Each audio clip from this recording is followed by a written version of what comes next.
അനുമോൾ അക്ബറിനോട് സംസാരിക്കുന്ന സമയത്ത് ആര്യൻ എന്തോ മസ്താനിയോട് പറഞ്ഞിട്ട് മസ്താനി വന്നിട്ട് ആര്യനെ തള്ളി ആര്യൻ അത് അനുമോളുടെ മേത്തേക്ക് തള്ളിയിട്ട് ഒരു ഗെയിം ഒരു പ്ലേ പോലെ അവിടെ നടന്നായിരുന്നു.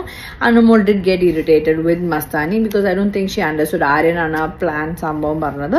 പക്ഷെ ഇതിൽ one more thing is that ഇതൊരു പ്ലേഫുൾ ആക്ട് ആയിട്ടായിരുന്നു I think Aryan would have plan.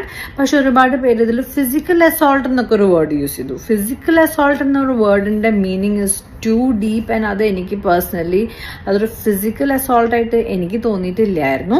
പക്ഷേ ഓക്കെ ഫൈൻ, ഇങ്ങനത്തെ ഒരു ലൈക്ക് അനുമോളും ആര്യനും തമ്മിൽ ഇങ്ങനത്തെ ഒരു അടിപിടി നടക്കുന്ന സമയത്ത് Aryan should not have played with Anumol എന്നുള്ളൊരു കാര്യം എനിക്കും പേഴ്സണലി ഫീൽ ചെയ്തു. He should have just stayed away from fighting with Anumol. കാരണം എനി വിച്ച് വേസ് അവൻ്റെ എതിരെ അവൻ ഒരു ഫ്രണ്ടിന് വേണ്ടിയിട്ട് നിൽക്കുന്ന സമയത്ത് people are calling him multiple words because I know him as a friend. അവനൊരു ഫ്രണ്ടിന് ഇഷ്ടമുണ്ടെങ്കിൽ he stands up strong for the person.